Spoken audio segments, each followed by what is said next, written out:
Hello, welcome again. We are covering the subject compressible fluid flow for civil services mains, IFS and GATE aerospace exam. So we are covering the topic one-dimensional flow with friction. We have derived the relationship between coefficient of friction and Mach number.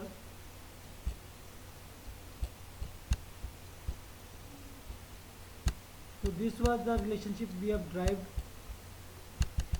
in terms of F and F, D and Mach number at a distance x from the start of the flow. Okay. So now this is in elementary form or in dx and dm form. So if we integrate it for location 1 and for location 2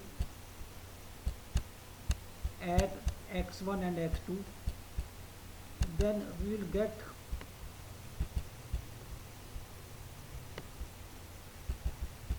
the integral as like this: 4f dx by d, limits are x2 to x1, is equal to bracket minus 1 by gamma m square minus gamma plus 1 by 2 gamma ln bracket m square divided by 1 plus gamma minus 1 by 2 m square bracket close, and limits are m2 to m. So this is the result we uh, obtained after a long procedure. So you need not to remember this result because these results are tabulated. You just need to remember how they are derived. What are the factors involved in the derivation? How this f comes out? How this m comes out? How what is d? Okay. So these values are tabulated. So this is the relationship between coefficient of fraction, diameter, and Mach number at a distance x or at a distance x1 and x2. Okay. So here uh, we want to drive the relationship between the thermodynamic properties in panel flow, that is the ratio of static temperature, pressure, density, total pressure. We can drive this also because here the flow is adiabatic. So adiabatic flow means there is no modification in energy equation. Energy equation remains same as in case of normal shock. Okay, so it means the stagnation temperature will also remain constant.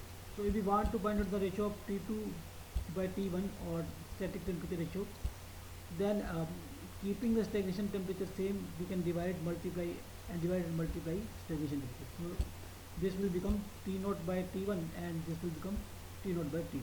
So it is again T2 by T1. So T naught by T1 is your 1 plus gamma minus 1 by 2 m1 square.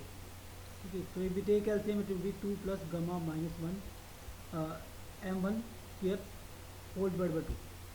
Same way, this T2 naught by T naught by T2 will become 2 plus gamma minus 1 by 2 gamma minus 1 m2 square whole divided by 2. So 2 will cancel out, so it will be this expression: 2 plus gamma minus 1 m1 square divided by 2 plus gamma minus 1 m2 square. So this is from energy equation. This is also from energy equation.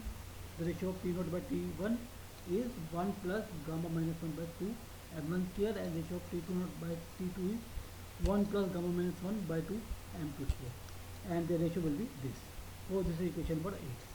So now we will find out the pressure ratio also. Again, this is your continuity equation, and continuity equation is also satisfied in case of Panov law. Okay, so A is, and we know that A square, A is static velocity, is equal to gamma p by rho.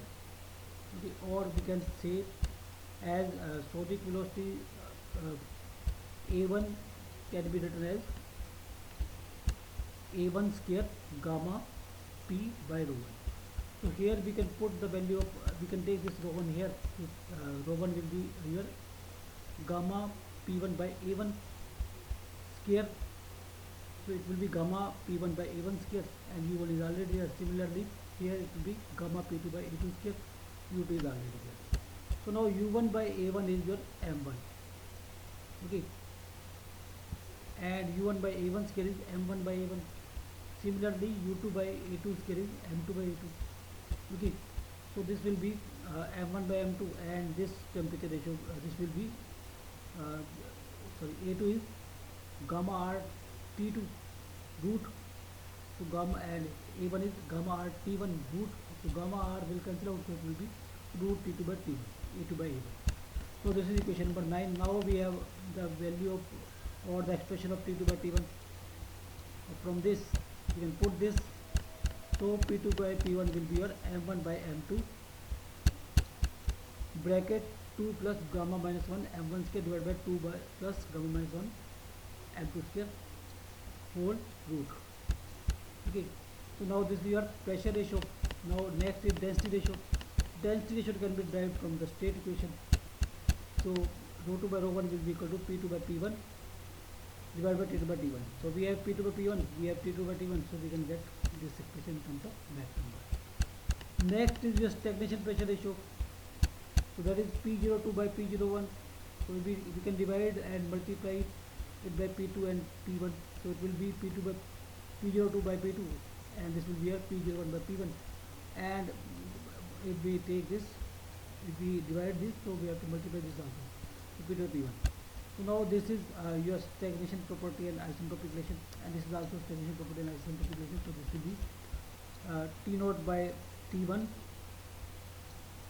T0 2 by T0 2 divided by T0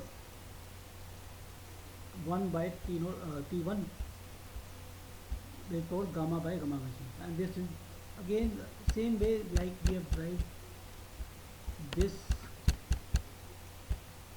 T0 by T0 1 and T0 by T0 2. We can put these values and take raised power gamma by gamma minus 1 for this pressure ratio. Okay, so now P2 by P1 is this quantity. So solving this, we get the pressure ratio as this. So this is equation number 12. Okay, so now there are these are the Mach number at location 1 and pressure at 1 and 2, and similar temperature at 1 and 2. So now if we take exit Mach number as M2 as 1 and intake Mach number as M, so in these relationship we can put T2 as T star and T1 as T. Similarly P2 as P star and P1 as P. Okay, and putting M1 as M. So these are again the starred property like we have studied in one-dimensional heat flow. Okay, so this is here, in that case the heat added was Q star, but here as it is a Peano flow, so it is related to length. As we goes on increasing length and reach up to L star, then these property will be obtained: T star, P star, O star and P naught star. Okay. So this is at x is equal to L star. Okay, so when Mach number is 1. Similarly this relationship also can be put as x1 as 0 and L star as x2 as L star, and